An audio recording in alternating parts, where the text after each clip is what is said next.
Juliette, Chloé, 21 et 27 ans, deux bénévoles. Bonjour, bienvenue en Pérou. Deux jeunes filles engagées dans le droit au logement des sans-papiers. Aujourd'hui, elles viennent rencontrer un groupe d'Afghans qui occupent de façon précaire une maison abandonnée au cœur de Bruxelles. Le plus nécessaire, ce qu'on a besoin pour le moment, c'est un cuisinier et aussi les chaises. Une cuisinière, des chaises, des petites choses à acheter. C'est la mission des filles au travers de leur projet baptisé Sans Pape pour sans-papiers.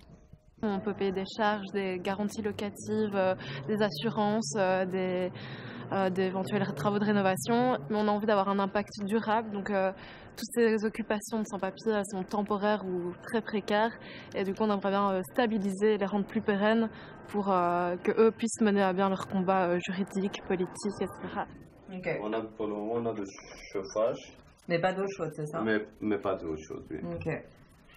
Au niveau électricité, tout ça, là, ça va? Oui, l'électricité, oui, il y a l'électricité. Pour le moment, dans l'occupation, nous sommes 13 personnes et nous sommes autorisés par le propriétaire de vivre ici maximum 20 personnes.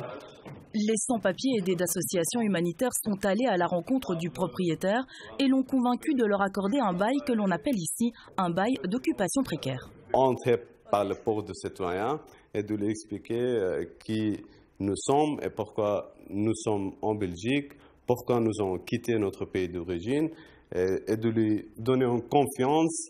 Ça marche, en fait. La Sans-Pape, ça montre que c'est possible de donner du temps pour construire un projet commun, que les pouvoirs publics n'ont pas aidé. Enfin voilà, des gens qui sont dans une situation extrêmement précaire. La Sans-Pape, c'est un collectif citoyen, mais c'est aussi une bière belge brassée et vendue pour aider les sans-papiers à se loger. Voilà, on a travaillé avec deux houblons différents. Ça lui donne un côté aromatique assez particulier. Je vous laisse... Je peux goûter? Bien sûr, je vous en prie. Nous, on était attirés par le projet des sans-papes parce que voilà, le logement des sans-papiers, c'est un sujet actuel qui touche à la sensibilité de tout le monde. Donc voilà, pour nous, c'était intéressant de travailler sur ce projet-là. Mais évidemment, oui, le projet derrière la bière est différent de ce qu'on a l'habitude de faire nous ici. C'est assez gratifiant. On amène notre toute petite pierre à l'édifice. Oui, c'est gratifiant de savoir qu'on brasse avec une finalité sociale derrière tout ça, quoi. L'an dernier, 60 000 litres de sans-pape ont été brassés, 10 000 € récoltés. Une petite goutte dans un océan de besoins.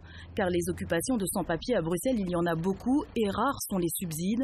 Dans cette maison vivent 90 Africains dans des conditions déplorables.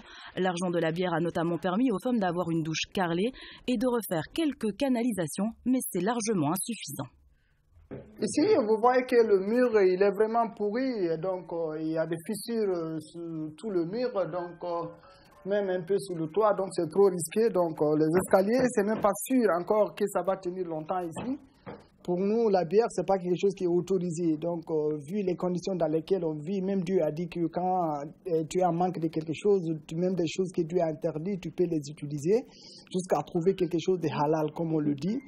Donc, on n'a pas eu de choix parce qu'on n'a pas eu d'autres personnes qui vont nous financer. Donc, grâce au fonds de Sans-Pape, on a réussi à faire quelque chose de travaux ici, de dépannage. Le chantier est énorme, mais face à l'ampleur de la tâche, Juliette et Chloé tentent de rester positives. Les occupations sont organisées, il y a des responsables, des référents, on va dire. Il y a une coordination des sans-papiers. Et donc l'occupation, bien qu'elle soit précaire et absolument pas aux normes, permet aussi de se retrouver pour eux et de construire des projets communs. Et ce projet commun se déguste au comptoir, certes dans des cafés souvent solidaires habitués à ce genre de projet, mais ce n'est qu'un début. La Sans-Pape existe depuis 20 mois à peine. L'idée, c'est vraiment de sensibiliser un maximum de personnes de toute opinion politique à la cause des sans-papiers et surtout à la cause du logement. Et donc, on n'a vraiment pas une tactique, une stratégie pour aller chercher plus d'élus alternatifs. Eux sont plus demandeurs, en effet, de bières solidaires. Mais notre ambition, c'est quand même d'être partout dans Bruxelles et de générer un maximum de bénéfices pour aider un maximum les sans-papiers. Vamos aqui, legal.